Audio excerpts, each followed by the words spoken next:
Money isn't always the answer to all of life's problems. In fact, sometimes money can create even more problems. As it seems, is too often the case for lottery winners. It's not uncommon for lottery winners to end up with even less than they had before their windfall, and sometimes they even end up with nothing at all. Here we are taking a look at the latter sort. Did you ever feel painfully envious of those jackpot winners? Then you'll likely experience some schadenfreude in the stories of these 10 lottery winners who ended up broke, or worse. Number 10. Collie Rogers. At 16, Collie was the youngest person ever to win the lottery in the UK, and her inexperience was sadly evident in the way she managed her money.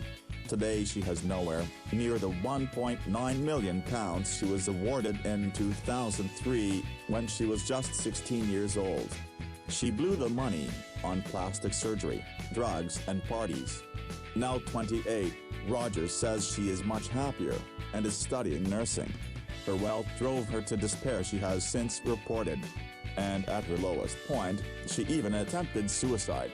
As of last year, her net worth totaled no more than £2,000. Number 9.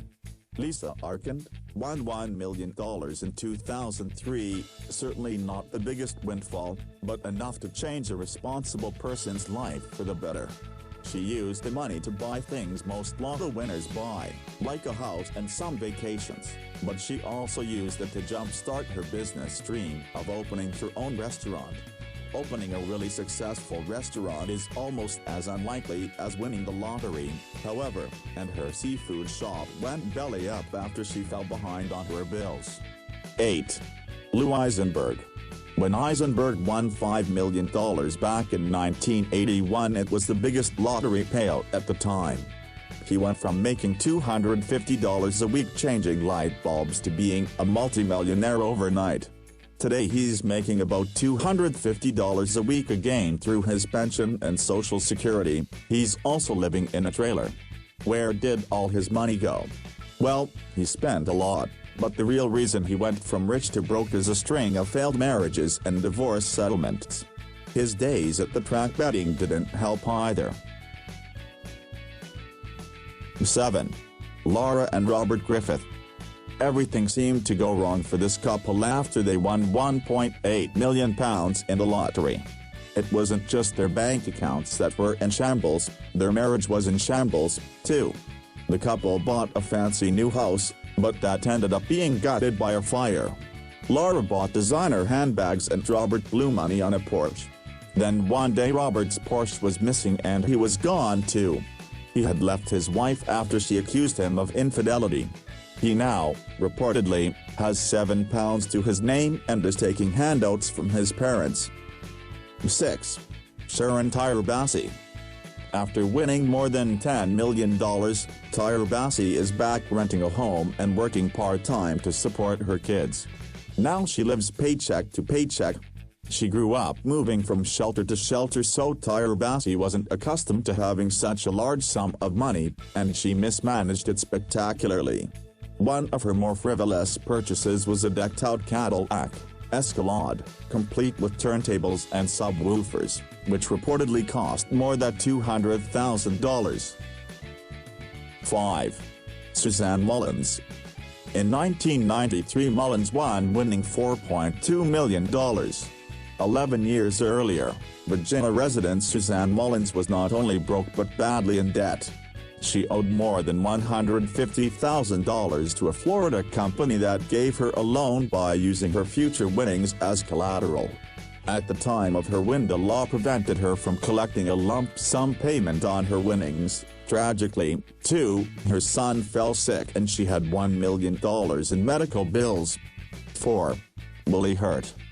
In 1991, 2 years after winning a lottery jackpot totaling $3.1 million, Willie Hurt was broke and jonesing for a fix. He had accepted annual lottery payments of about $156,000 over 20 years and used this money to buy drugs. He developed an addiction to crack cocaine, went through a messy divorce and was even charged with murder. 3. Gerald Muswagon. After winning $10 million, most people would expect their lives to change, not to end. But that's the fate that befell Winnipeg native Gerald Muswagon. After winning the lottery in 1998, he bought a house for drug use and partying, and he bought his friends and family TVs and cars. After starting a logging business, which failed, Muswagon faced numerous run-ins with the law and served jail time for dangerous driving and sexual assault. He ended up spending all his money and went back to a minimum wage job to support his 6 children. In 2005, he tragically hanged himself in his parents' garage. 2. Michael Curl. Even the sound financial practice of setting up an investment bond couldn't save Carroll from going broke. Before winning nearly £10 million in the UK National Lottery, Carroll worked as a garbage collector. After he won the lotto at just 19 years old, he was dubbed the King of Chavs by British media. He took the name in his stride and even plastered it on the back of his Mercedes van. After blowing most of his winnings on drugs, parties, jewelry and cars, he had to start withdrawing from the nearly £4 million investment bond he set up. He faced heavy withdrawal fees, and by 2010 he was broke and reapplied to his old job as a garbage man. He now earns £204 a week working in a biscuit factory in Scotland. And final, number 1. David Lee Edwards. After spending a good portion of his life in jail after he robbed a gas station, David Lee Edwards' luck changed when he won $27 million in a Powerball jackpot in 2001. His luck went back to the bad not long after, though. He blew his money on drugs, exotic sports cars and even a jet. Just 5 years later, the money was all gone. His daughter believes all the lavish items he bought were eventually sold off to buy more drugs and pay off his debts. Edwards died broke and alone. He was cremated because his estranged family couldn't afford to bury him. So what's the message of this video you should get? Don't ever become rich. And of course, if you like the video, then subscribe for more.